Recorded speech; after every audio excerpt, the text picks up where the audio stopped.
What's up, Tricky Nick fans? It's been a little while since I've gotten to the field to actually test my form out with some full distance shots because of the weather. And I thought this might be a good opportunity to do a little self-analysis and share it with the channel so you guys know how I'm looking at form and picking and choosing what I like and don't like. Then over the next few weeks, I'll try to fix those things that I don't like while maintaining the things that I do like, which is a lot harder than it sounds actually. My goal is today to stay nice and relaxed the whole time and to start slow and gradually speed things up without compromising my form at all. It's not necessarily about hitting big distance today, it's about hitting big distance tomorrow. Today is about diagnosing and making a game plan. I'm also at the point where, to be honest, there's a lot that I like about my form, and until I really power things up, I find it difficult to actually pinpoint any crucial errors that I might be missing. So if there's any intermediate to advanced players out there that spot something that I'm not noticing, please let me know in the comments because I would like to fix it. Especially if there's any drills or something you know specifically that would help. That would be great because then I can do the drills, film it, and review it for the channel. I'm after the best techniques and the best ways to practice in this sport. So if something can help me, it can maybe help you. All right, enough chit chat. Let's get to the goods. All right, listeners, welcome to 102.9 Tricky Nicky in the morning. I'm your host, Tricky Nicky, and I'm going to comment a little bit on the form I see here. As we can see, some issues with the balance from the start. Tricky Nicky appears to be shifting too far heelward instead of just straight forward into the foot. He leaves us a note here to mention that the arm's not being very active on some of these throws, and that's going to be expected in a session where relaxation is the main focus. Let's see if he can make a little bit of a correction on this one. He's priming his arm right now to get into the pocket, and just look at that wrist curl. That's a lot. Yeah, it appears to be too much for his grip on that one. And there we see the back leg coming back for stability. Much better balance at the end of that throw. Just look at that back leg and rear arm anchoring the shoulders. All right, let's take a look at the flight of some of these discs. Not the most important part of today's session, but an important part of every session nonetheless. Looks like it's coming out with a decent nose angle and hyzer angle there, so not too much to adjust on a day when form is the most important thing. Just a little reminder on this one that though the disc may not get into the deep pocket, that was not the objective of today's session, as that is a main focus of many sessions. Today's focus was relaxation. You can see there he's leaning forward, trying to get his weight onto that front leg as he's been staying a little too far behind the brace. Now priming the disc in the deep pocket. Let's see. Yes, he gets it there in a nice throw. Shifting to the front side view, we can see a little bit of the pelvic tilt and how that affects the lower back extension. We don't want that. There it is right there. That's the best way to get nice smooth rotation through the core. That's going to engage the abs there, keep everything nice and stable. There we go. He's getting that shoulder protracted forward, elbow out and towards the pocket. That's right where he wants the disc to try to get to during the throw. Let's wait for this execution.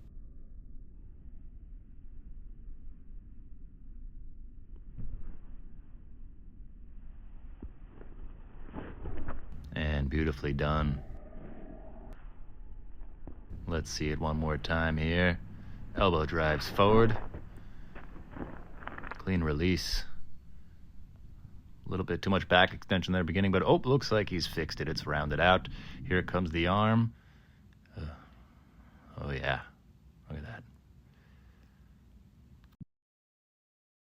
We're going to take a look from the side now. This is going to give us a much better read on the lower body and how that powers the disc. Oh, he says the back foot slips open. Let's see if we can see it right. There it is. The heel slides forward, potentially opening the hip, losing power.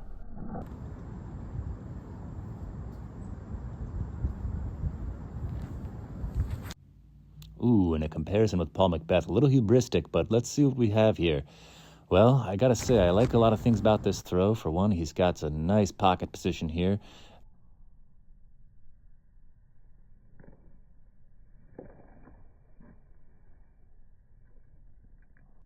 One of the differences between his and Paul Macbeth's form being explained here, The off arm coming down by the side, more like AB seen in this clip. Also shifting too much into the heel, causing a little bit of imbalance and staying too far behind the brace. Here he's testing out the Macbeth off-arm style, claiming it gives him a little too much rotation, giving him a hard time getting into the pocket. Yet another Macbeth imitation here, trying that pre-pump, seeing if they can affect his timing at all. Let's watch it closely one more time. The disc is coming in, locks in place right there. Toe touch, reach back, comes through. I love it. All right, we got some full sendy tendies coming right up. Lucky us. What we're going to notice here is that as the power and intent speeds up, more flaws are going to creep into his form, seeing a lot more inconsistency in how that front leg goes to brace. Now looking from the backside, yeah, let's slow it down and see this real close here.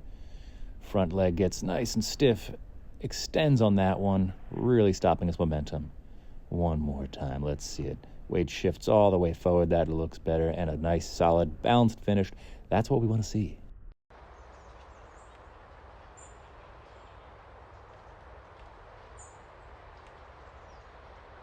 Welcome to tomorrow. I want to do a quick debrief about the things that I found from my footage yesterday. First thing I noticed, a potential problem with my back foot slipping open. When I go deep into the coil, right before this knee comes in, this foot is slipping open. So I want it to stay here and drive in. But what's happening is it's opening and then driving in. I think the bigger issue would be is if this is causing my hip to actually open like that, then that's a problem. But from what it seems, it's really just the foot slipping open slightly with the knee staying in, like so. So I'm gonna try to eliminate it, but I'm not entirely sure it's actually an issue. So the next couple items I want to talk about pertain to the front leg, not the back leg. First up is the amount of bend in my knee is a little bit inconsistent. Now this is okay in general. There is going to be variety in how much you allow your front knee to bend. For more high powered up shots, I will have less bend in the knee. By necessity, because a powered up shot comes from having a stronger brace. And a stronger brace comes from having less bend in the knee. So if I can get it fully extended, it's going to provide a much more rigid bracing structure to stop my momentum. And I won't be caring about it as much in powered down shots. A little bit of spongy knee bend is okay for those more accurate shots because I don't need a real abrupt stop from my brace here. The next thing is going to be finding a better weight shift into the front leg. I'm staying a little bit too far behind the brace. So I have a very good solid brace, but I'm not allowing my weight to get over it as much as I believe that I should. I'm looking like this. They tend to get a lot more on top of the brace. And that brings me to my next point. I'm overemphasizing the weight shift into the heel of the front leg as opposed to a balanced center of the right foot. When I pull through again, I'm coming up and sort of doing like this, really pushing off the heel and driving myself to stay behind the brace here, which is strong, but I think it's less balanced and might be causing my front hip to open a little too soon. Just like the back foot opening could be creating a problem with the hip, so can this front leg. I want it to stay closed until the disc leaves my hand, or as close as I can get to that. So I'll be practicing in the next couple weeks, getting my weight forward onto that foot, balanced across the ball of the foot and the heel, while getting a nice extended knee here. The next thing on my homework list is related as well, and that's going to be, if I want more power, I need a deeper shoulder coil. But I can either use this shoulder coil to my advantage, or I can use it in a way that exacerbates some problems that I'm already having. So specifically, I want to be practicing pulling this rear shoulder towards the brace, towards the target. Because what I and many people have a tendency to do is lean your center of gravity over this way. because it feels like I need to reach it way back there, which is not the case. I just need there to be a separation of hip and shoulder. But I also want my weight to be getting forward into the brace. So the way I can do that is, instead of thinking about reaching this arm back, I'm going to think about reaching this shoulder forward. Pulling myself forward. It almost feels like I'm falling forward, but the brace is going to be there to catch me. This is really a twofold item here, which is bigger shoulder turn while using a mental cue to keep my weight going forward so that I can help with that weight shift and staying over the brace. I also played around with a couple of Macbeth's specific form cues. So the first thing that I played around with is his off arm inside swing that he does, where it comes in here and helps to initiate that hip turn. Of course, he's not the only one who does this. Drew Gibson also famously has a very tight off-arm swing here. I wanted to see if I could mimic the Paul Macbeth throw just because it looks beautiful, and I wanted to see if it would actually just add any power. The answer I've come to is it might, but I believe that the only reason it does potentially add power to your throw is by increasing the rotation of your shoulders.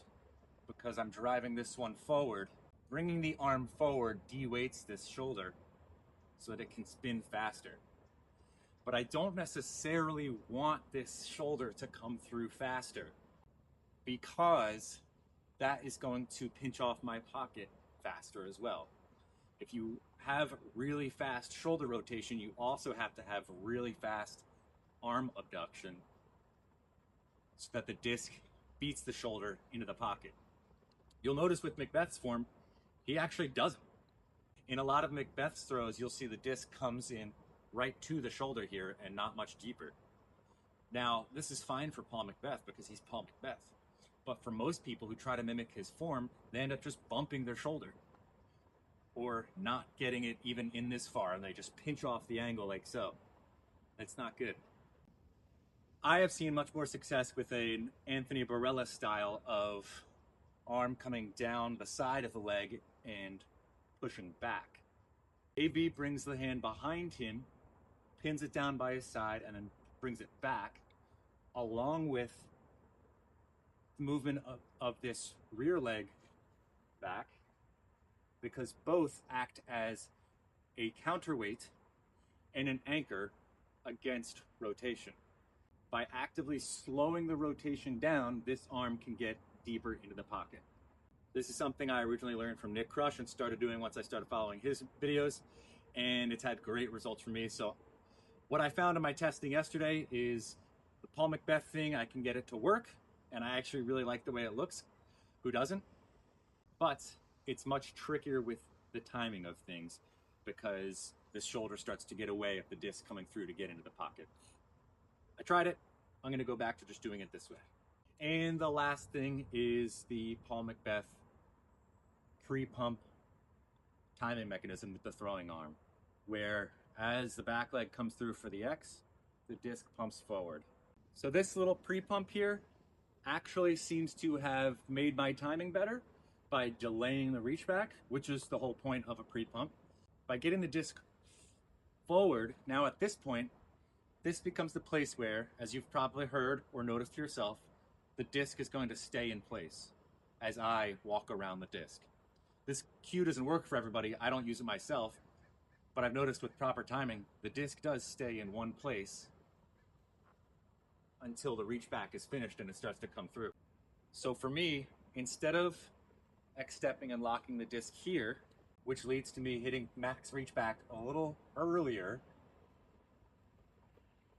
pumping the disc out in front of me at this point lets me get much further ahead of it to the point where my toe is now touching as I'm hitting peak reach back. Because I, like a lot of people, have an issue of reaching back too soon, where it's hitting peak and then my toe is touching and shifting through. So I'm going to keep playing around with that pre-pump thing because I think it's going to help with my timing.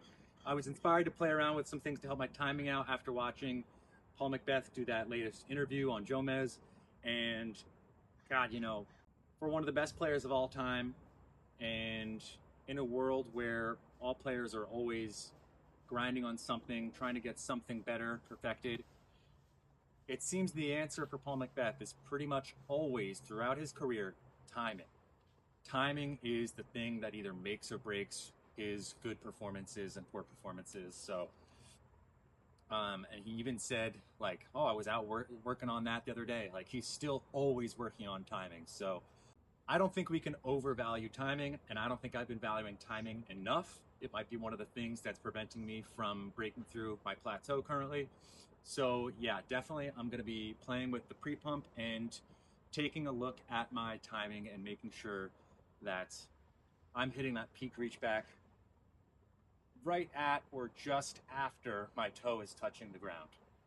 All right, anyway, I'll stop things there. If you guys have any questions or comments, please let me know. As I said in the beginning, if there's anything major that you guys noticed that I didn't notice, please let me know, but I'll respectfully ask that you do it in a respectfully critical way. I appreciate all the love I've gotten in the comments so far. Most of you guys are great, so keep hanging around. Subscribe to the channel. Tune in the future as I show you what continues to improve in my form, what drills work to accomplish that, and what new distances I'm reaching. On the last video, we got a whole bunch of new subscribers, so super thankful for you guys who stuck around to the end and watched my desperate plea for more subs. I'm gonna do it again and again and again and again until this channel is in the stratosphere, baby. We're gonna be huge. So you guys who got it on the ground floor, I'm gonna be happy one day when this channel's worth billions of dollars. All right, that's all. Tricky Nicky out.